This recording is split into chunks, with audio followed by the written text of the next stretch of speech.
Welcome to the TriMetric Roadmap, powered by Business Freedom Advisors, the podcast for business owners who want to grow their business and enjoy their life. Hey, I'm your host, Scott Landis, creator of the TriMetric tracking system and author of Balancing Act. If you're tired of chasing success at the expense of your health, your marriage, or your peace of mind, you're in the right place. On this show, we help you track what really matters: business health, life quality, and leadership performance, all in one simple, powerful system. Because when those get out of sync, everything else starts to break down. Our goal here is to help you align it all so you can lead with clarity, scale with purpose, and finally enjoy the freedom you've been working so hard to create. And if it feels like no one's ever shown you how to pull that off, this podcast might just be the missing link you've been quietly searching for. Now, let's dive into today's episode. Welcome back to the TriMetric Roadmap Podcast, brought to you by Business Freedom Advisors. Hey, I'm Scott Landis. Look over there. That's Jeff Jacob. Today, we're continuing our series on the 5 freedom levers. And so far, we've covered a lot. We've covered all 4 of the first 4. Today's the 5th. So we've covered keep it. Keep it. Well, I was talking about making sure the business produces real profit, that you retain more of what you earn. That's important. Go listen to that episode if you missed it. Know it. Number 2 is know it, having the financial visibility and command to make confident decisions. That one's my favorite, Jeff. If you missed that one, go back and listen to that one. It was great. Run it. Number 3, run it. Building the operational infrastructure and intelligent systems that allow the business to operate with less dependence on the founder. Last time we talked about grow it, creating a more predictable, profitable revenue engine. And today we're moving into the 5th, the last one in the series. The 5th freedom lever is fund it. This lever is about capital access and banking strategy. A lot of business owners and founders don't necessarily think about this one. Some are really thinking about it, but a lot of them don't. Even if you don't normally think about this, this is a good episode to listen into. It's a big one because founders, only think about funding when they urgently need money. They might need equipment, they need working capital, they need to hire, they need to survive a cash crunch, or could be to support some growth. Or they're trying to prepare the business for a sale. We've seen that. And suddenly the financial structure matters a lot more than it did before. So again, if you don't normally think, oh, I'm a banker, I'm in a small town, I talk to my banker, I have his phone number, and you don't feel like you really need this one, I think it's worth paying attention to. There's going to be some stuff we talk about today. But, the worst thing is when funding becomes urgent and the best options aren't there. So we want to attack this when there is more optionality. So the fund it lever is about building the business into a stronger, more bankable, more fundable asset before you're under pressure, or before you think I should have done it. Best time to plant a tree is years ago. So this is kind of one. That means stronger. So we're looking at stronger financials, cleaner books, better cash flow, better banking relationships, less personal risk. Let's make sure we don't miss that one, Jeff. Less personal risk and a more strategic view of how capital supports growth and transferable value, which again is what we are always talking about. Transferable value gives you optionality, because the goal is not just to get approved for money. That's not necessarily what we're talking about. The goal is really to use capital wisely, reduce dependency on personal credit or emergency decisions, and position the business for greater freedom, value, and optionality. So, Jeff, let me start here with a question that comes up a lot. A founder, business owner might come to us and say, yeah, we heard we need some funding. We heard you guys could help us get some funding. What do we want somebody in that situation that's maybe thinking, yeah, I need some funding. What should they be thinking about before they start applying for loans or looking for capital? Yeah, and let me speak to the urgent aspect first, because that's hugely important. Sure. Is that the one of the things we always do is make sure that we're looking at what is currently happening financially in the business. And so we have a bookkeeping arm, and that asks one of the things we do is every day for every one of our clients, we're going in and making sure QuickBooks is updated. And so we're most firms look at it, what happened last month, and usually you have to be within the month to do that. So you're really looking back month and a half or more to see what's happening. And then making decisions based on too far in the past because business is running faster and faster as society moves along. And so, one of the things we do is make sure that we create dashboards for all of our clients and they're able to see every day what exactly is happening within the business and measure it according to their goals as well. And so we have all those metrics in there for them. But getting on top of it, one of But our let me clients, just give a quick interjection there. yeah, Um, Bankers love that, right? Business owners love it when you show them, hey, here's your financial dashboard so that you can start making decisions on the fly. It's updated in real time. It's like it's solid. Business owners love it. But if we're thinking of it from a banking lens, if you show the banker like, hey, this is what we have, they're going to be like, oh, right. It's just going to be like the opposite of a red flag. It's going to be a green flag. They're going to be like, oh, okay, you guys right. got some stuff together. Yeah, absolutely. And we have, we have lending partners that we know what they want to see, and we make sure that the books are organized in a way, or that the reporting can happen automatically in a way that gives them exactly what they want to see. And we know if it how possible lending or funding is going to be. So, but with that. With the urgency, it's we have one client, that's where I was going. We have one client that got in big trouble because they had a tax bill and then a big expense that they knew was coming, but well, they should have known was coming, but there wasn't planning for actually paying that expense. And so they had just been running on hoping enough money is in the account when it gets paid. And this was, a decent sized company and in the millions of top line revenue. And yet, because of the lack of financial visibility and the lack of financial control, they weren't able to actually see what was happening within the company. And so, one of the things we've done is be able to, for them in particular, and for other people in that with that issue, we've made it so that there's future planning so that there is enough money in the different accounts and they can see how much is in there and how much should be in there on their dashboard every day at any moment. So it is linked into other levers, of course. They're all interconnected. But to be able to, if somebody is coming in saying, I need funding, to get back to your original question, the first question that we ask is why? Mm, Because just getting funding isn't shouldn't necessarily be the goal, because getting funding costs money. And so, is it going to be worth the money? How are you leveraging the funds that you're getting funded to help the company grow further? And are you doing it just to survive? And I'm not saying that's a bad reason. It's just we go a different route with it. Are you doing it just to survive, or are you doing it for growth? Are you going to leverage the incoming funds so that you make more money than the funds cost as mhm. well? And so it's all of those questions that go into why do you need this funding, and then helping them to leverage that, get the right funding according to the leverage that they want to put on that funding. Yeah, that's a great point. So again, there's probably two people listening. One is uh,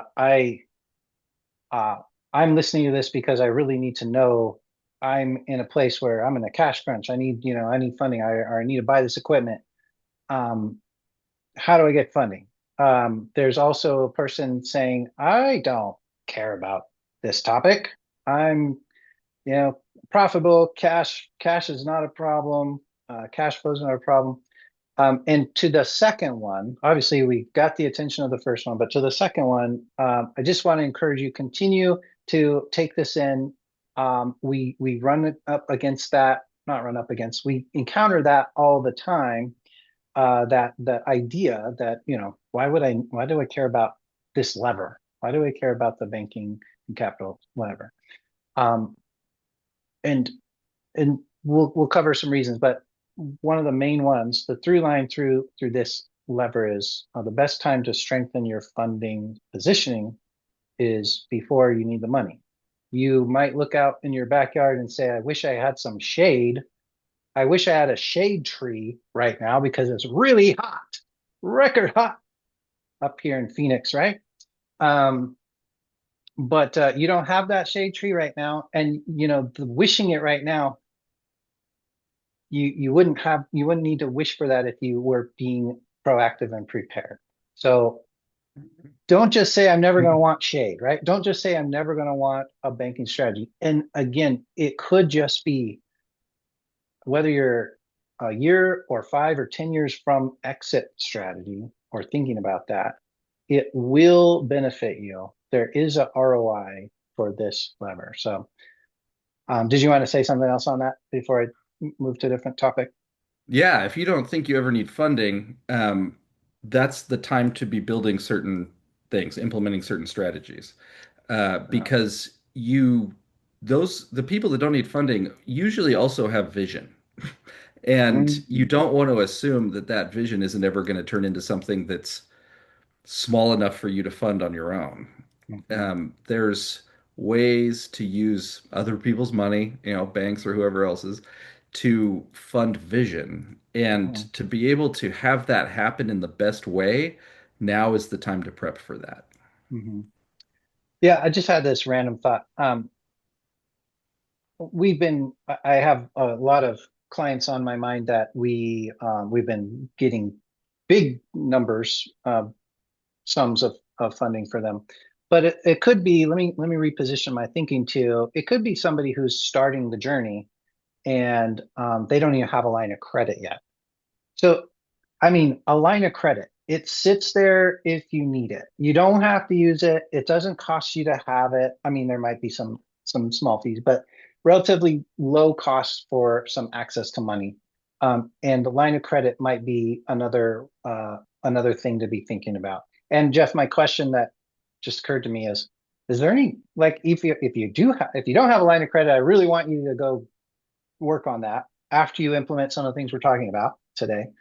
Um, but if you do have a line of credit, let's say you have a 10 or 20 or 50 or $100,000 line of credit, whatever you have now, if it's been a while since you've got it, let's see if we can get you more. Is there any reason why? Can you think of a scenario where a business would not benefit from going from doubling their line of credit if that was on the table for them? Like, why wouldn't they want to? Is there any reason? I mean, I'm coming from a place of, I might be naive or, just not know what I don't know. No. That's what I That's was thinking. it's an easy Okay. answer. If you Okay, can good. get credit, get it.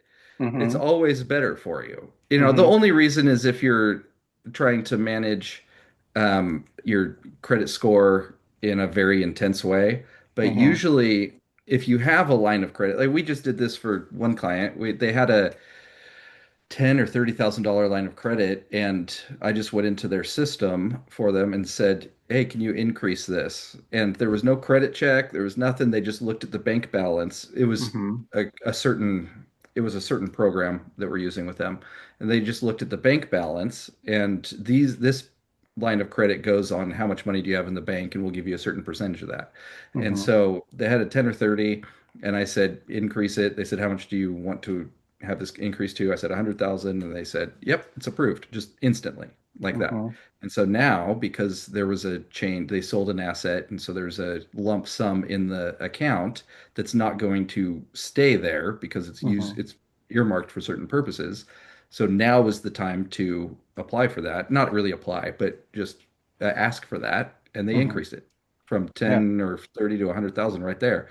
There's no reason not to. The only reason, I guess there's only one reason not to, is if you have to apply, do a hard credit check, and that's going to hurt you for something in the very near term. Yeah, it could ding your credit score a little bit. But Yeah. there's no extra expense. It doesn't like it's not like if there is a fee tied to your line of credit, they're not going to if they double your credit line, it's not like your fee doubles. It just, it's just there if you need it. And and and again, before we switch gears to the next topic, one last thing there. This is on so don't go call the bank and ask for or go on online and see if they've got an algorithm for it and ask for a line of credit before you tidy up a few things that we're talking about here. So this is a reason to keep listening before you make that call. We want you to make that call, but get your ducks in a row first. And definitely don't do it if you're in the state where you really need it. That is not the time to be asking for an increase in your line of credit. um, in fact, I would encourage you to give us a call, get on our calendar, go to getfreedomscore.com, get the business freedom score and book a call with us there.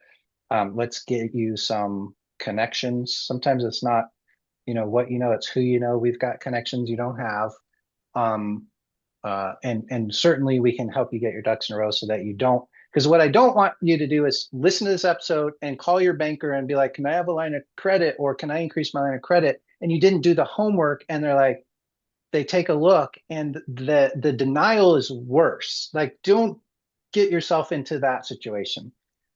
So that kind of segues into my next topic, Jeff. So and it's kind of how the freedom levers sometimes interact with each other. So capital access depends also on financial clarity and business strength. So we've been talking about those in other freedom lever podcast Hmm. episodes. So if you didn't catch those, you might want to go back and listen to some previous episodes.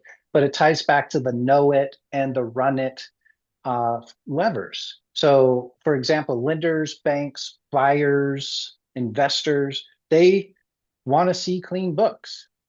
I mentioned just a little bit ago. They love to see that amazing dashboard, but at the base level, clean books almost invariably. And we talk to businesses all the time. We talk to bookkeeping companies, CPA companies. We talk to people all the time to talk to business owners about their books.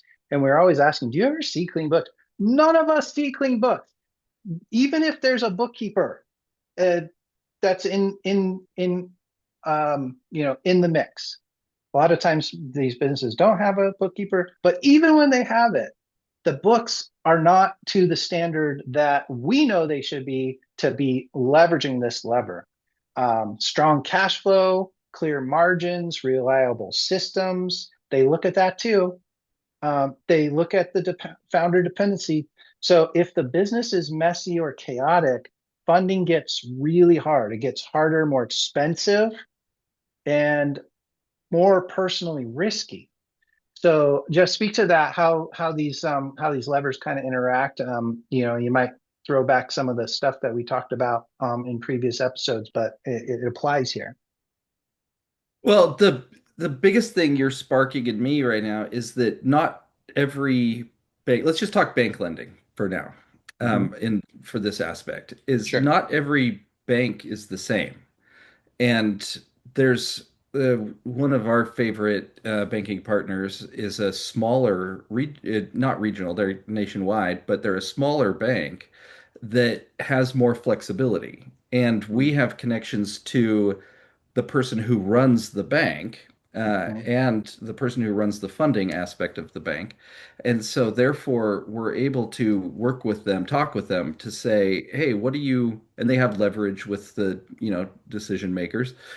And so, therefore, we're able to work with them to say, what aspect do you want to see? Because, you're looking at all of those, these are all graphs in my mind of all those Mhm. elements you were talking about, and how Mhm. long has the owner been in the industry? How long has this business been in what's their resume? There's what's the profitability, what these different margins and metrics, and what ratios, what all of those are going to be at a different level. There's going to be good on this one, bad on this one.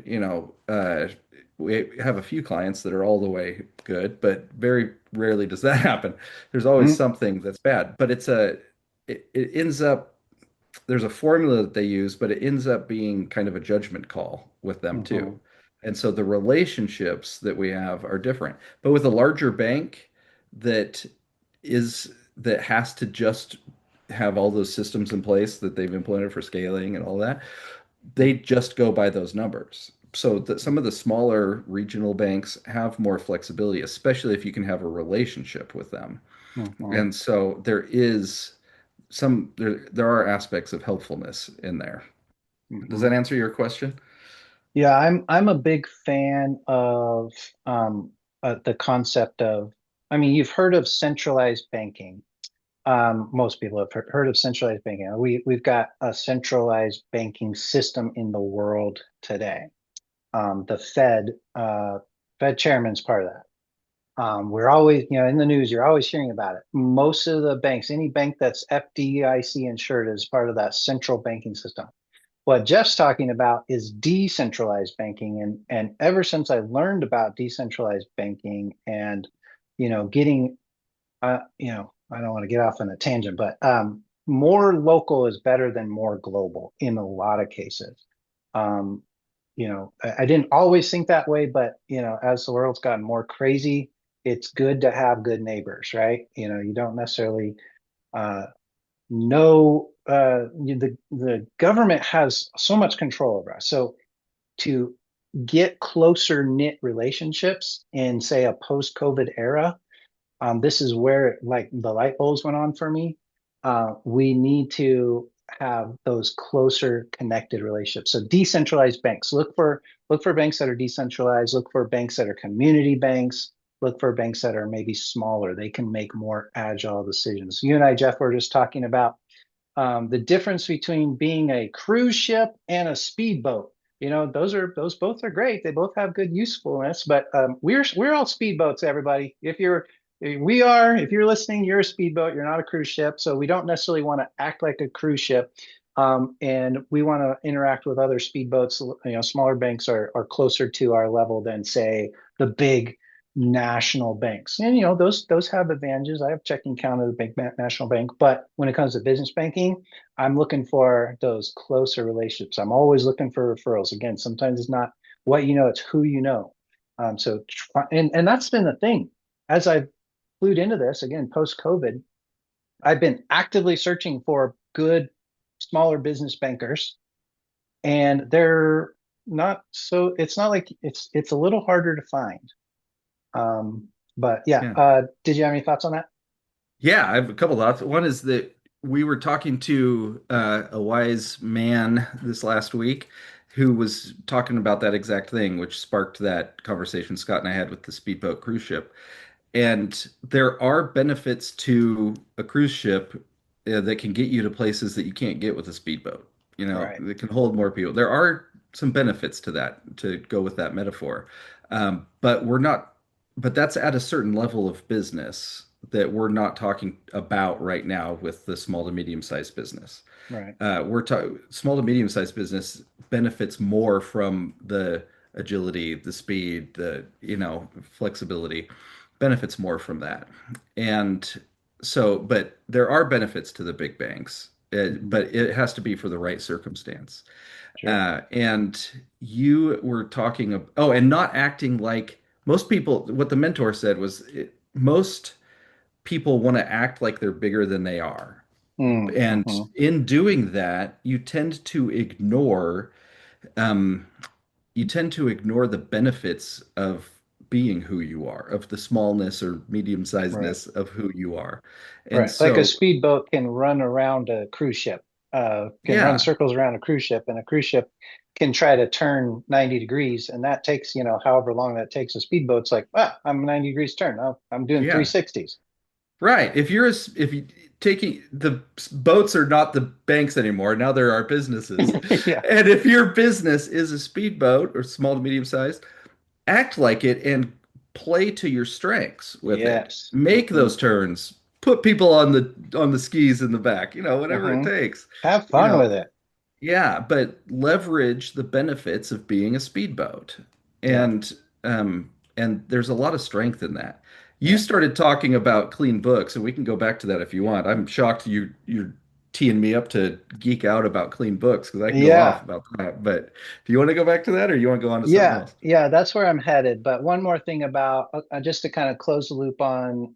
Uh, I am passionate about the decentralized banking topic, and Jeff and I have written several blog posts about that. We don't talk about it enough, but there's lots of great content in our blog at businessfreedomadvisors.com or bfapro.com. The blog section there, and then search for decentralized banking. There's credit creation. There's a lot about this topic that we write about that we don't often talk about. A lot of good information there. So go check that out. All right. So yes, I do want to talk about, yeah. So getting back to, did I already, yeah, I already kind of teed up the clean books and stuff. So yeah, where do you want to go with that? Well, I go wherever you want with that. I love talking about clean books, because clean Yeah, but books. maybe why is it important for the banking strategy? Yeah. Why is it important? That's good. Banks are going to dig in to your books, and the more Mm, you can defend it, the mhm. less they're going to dig, and the more trustworthy they're going to find you. That was a huge point. Yeah, dig into that one. Yeah. Well, so So we. let me just like give another interjection. So like we talk about curb appeal a lot, right? Mhm. If the bank comes up to your house and says, "Oh, you want a mortgage on your house," and they do a drive-by, they're just like, "Oh, I'm going to do a drive-by and make sure there's a house there." And they look and they start to see, "Ooh, looks a little dilapidated." And, if what Jeff just said is if you can at least get the curb appeal good, then a lot of times they'll just do the drive-by and they'll be approved, right? Mhm. But that's not the end of the story. We do want to make sure the clean books is like, oh, if they say, I want to just, knock on the door and go in and take a little tour, that's where it gets a little deeper. Yeah. Yeah, if they see a crack in the drive-by, then they're gonna want to say, "What's in that crack?" And Mm-hmm. then if they see there's water on the drywall, they're gonna say, "What's behind that wall?" It's they're gonna keep digging, Mm-hmm. and it leaves more opportunity for finding rotten wood, Mm-hmm. uh, or a cracked foundation. It's and so therefore we want to make sure that the books are clean. And Mm-hmm. we have not come across, I'm passionate about clean books, but Mm-hmm. we have not come across one company whose bookkeeper is keeping clean books, in this small to medium sized business range. And so, it's some of the ways to check on that. Are your books clean? Do you have, you know, you shouldn't have negative assets. You know, you Mm-hmm. shouldn't have credit cards that are $20,000 overpaid. These are examples of our clients that I'm thinking of. Mm-hmm. Mm-hmm. Um, that's one question. When was the last time all your accounts were reconciled? And I don't mean bank accounts. I mean all of your asset accounts, all of your liabilities. And so often we see that bookkeepers are not reconciling liability accounts, which is crazy to me. Like that's bookkeeping 101 to me, but almost nobody does it. It's were they done 4 months ago or were they done just this last month? With our clients, we make sure that our team reconciles every single account every month. And that can be a streamlined process when you're doing it every month. It's not rocket science. And if you're keeping clean books, it's not bad. Then if you want to dig a little deeper, it's on your balance sheet. If you look at your monthly balance sheet, I always look at it broken out by month. Are your bank accounts listed on your balance sheet actually matching what was in your bank account? And your accounts can be reconciled, but still your balance sheet is off, because of how accounting systems work. And so making sure that it's clean in that way. A lot of times it's because of checks that haven't cleared one way or the other. But can that be explained on the balance sheet? Is a big question. And Mm-hmm. so, and there's a lot of elements that create clean books. But when you're going to a bank to be able to say, "Hey, here's my books," we just dealt with sorry, I might be going off about this, but we just dealt with a client this last week actually that we do not run their books. And we were giving documents to the banker, and the banker was saying, "How come the Mm-hmm. statements don't match the balance sheet?" And we then had to step in and say, "Hold on, hold on, let us clean this up." Mm-hmm. And and then make it the truth too. Mm-hmm. Because this client had personal stuff on their business balance sheet and everything, because they were just running all of their expenses through it, whether it was personal or business. Mm-hmm. And we had to clean it all up. But the bank then questions it, saying, "Oh, I don't know, this doesn't look Mm-hmm. quite right." So Yeah. anyway, those are some of the elements of clean books. Yeah, a little insider behind the scenes here. Like Jeff and I, we're talking about, we if we had it our way, we would require every one of our clients to use our bookkeeping service. But some clients would rather keep their bookkeeper, and they're the boss, right? Um, but yeah, I mean, if you're listening to this and you're thinking, gosh, um, I don't necessarily have clean books, like let's just help you with that, because we just have seen so many disasters out there. Some that are not disasters, but they're just not good enough. And our standards are so high. Jeff leading the bookkeeping company, even if you just come to us for bookkeeping, like we could do that too. Um, and we'll make sure you got some good stuff.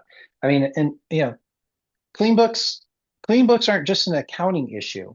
They are Mm-mm. a trust issue. So whether it's a lender or a banker, or maybe it's an investor, or maybe it's a buyer, again, exit strategy, transferable optionality, if they cannot quickly understand what is happening in the business by looking at something as basic as a P&L and balance sheet, they're going to see risk, red flags. And when they see risk, they either say no, or in a bank case, they'll charge you more, they'll require more collateral, or lower the value. I mean, a buyer will say, will undercut your asking price. All of that, we are on that side of some transactions as well. We're on the buyer side sometimes, and we will, we'll say, oh no, we have to come in down here because of all this brokenness. So trust. I mean, it's not just accounting, it's trust. So yeah, so when your books are clean, you got your cash flow is clear, your numbers are current, and your financial story makes sense, the business becomes more bankable, becomes more fundable, and my favorite, more transferable, more valuable. So the big takeaway from today is this: as we wrap up another episode, that the best time to strengthen your funding position is before you need the money. Before you feel like you need it, if that's where you're at, maybe this is your clue to actually get it going. So the funded lever is about building a business that has access to the right capital at the right time and for the most healthy reasons. And that means stronger financials, better banking relationships, reduced personal risk, and a clear strategy for using capital to support growth, value, and owner freedom. Because funding should not just help you survive pressure. Used wisely, it should help you create more optionality, greater value. So with that, we've now covered all 5 freedom levers. So we covered keep it, know it, run it, grow it, fund it. Jeff, it's in the can, a whole new series on the TriMetric podcast. Jeff, thanks again. I'll see you next week. Everybody, we'll see you next week. Thanks for listening. Thanks for listening to the TriMetric Roadmap powered by Business Freedom Advisors. I've been your host, Scott Landis. If you're growing a business but something still feels off, you're not alone. That's exactly why we created the TriMetric Quiz. It's not a personality test, it's a powerful diagnostic tool that shows you where you're in alignment and where things may be silently slipping off track across your business, life, and leadership. It only takes a few minutes, and the clarity you'll gain is a game changer. Go to TriMetricQuiz.com to take the quiz now before the cost of staying stuck gets any higher.